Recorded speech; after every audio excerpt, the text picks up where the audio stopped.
شهد فندق الجزائر اليوم بانطلاق أشغال ملتقى مخصص للاقتصاد الاجتماعي والتضامني، أين حضر مختلف الفاعلين، مؤسسات، هيئات إدارية، فاعلين ناشطين في هذا المجال، وممثليات دبلوماسية وممثليات هيئات الأمم المتحدة لدراسة ونقاش حول كيفية إعداد تصور عام للاقتصاد الاجتماعي التضامني في الجزائر، وأيضا ما هي الأطر المناسبة لدعم هذا النموذج الاقتصادي الذي يحظى في الآونة الأخيرة بأهمية دولية.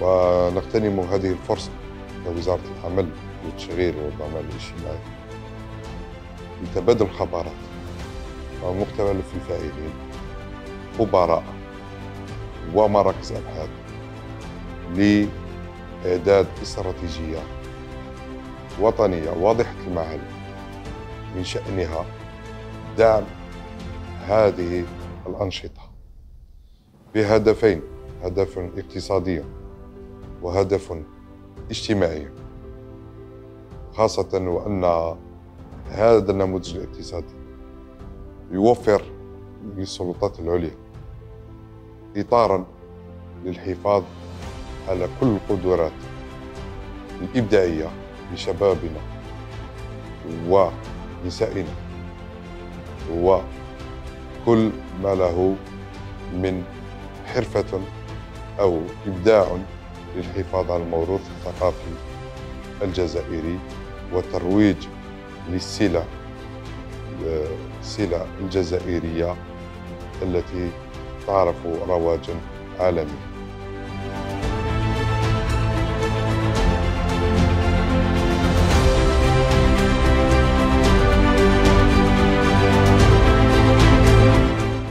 D'abord, il faut parler de l'action de l'Union européenne ici en Algérie.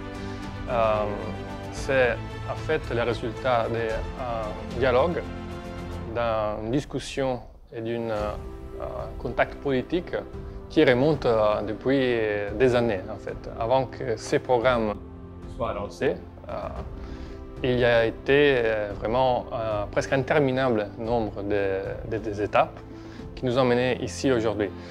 Parce que tout d'abord, il s'agit d'inscrire ça comme une entente politique entre l'Union européenne et l'Algérie sur plusieurs domaines, et dans ces cas-là, ce qu'on appelle l'économie sociale solidaire.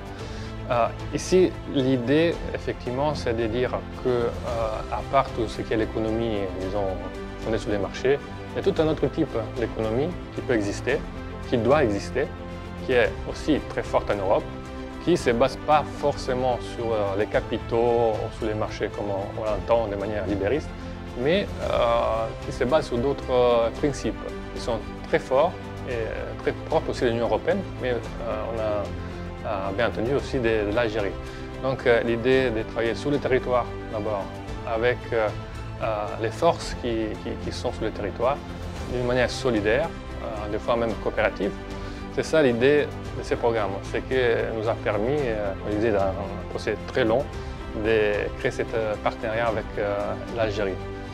C'était, comment dire, un parcours qu'on a commencé et qui aujourd'hui trouve une première étape de visibilité très importante.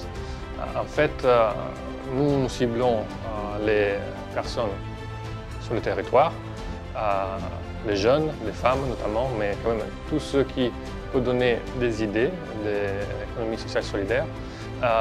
Et qu'est-ce qu'on fait comme Union européenne? D'abord en finançant ces programmes, donc en finançant les idées, pour que des petits projets au début puissent s'accroître, devenir des réalités. Ça, en fait, le but final, c'est d'avoir la possibilité de faire grandir des idées avec des petites entreprises qui, avec des idées, des valeurs nouveaux, importants, ciblés sur le territoire, mais qui resteront là pour aussi faire du bien en fait, à la population et à la communauté où ils travaillent.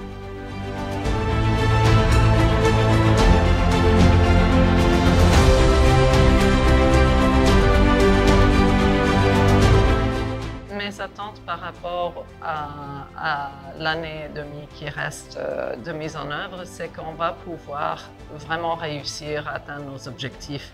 Les objectifs, ce sont des objectifs fixés d'une façon collaborative avec le ministère du Travail et avec le bailleur de fonds qui est l'Union européenne. Donc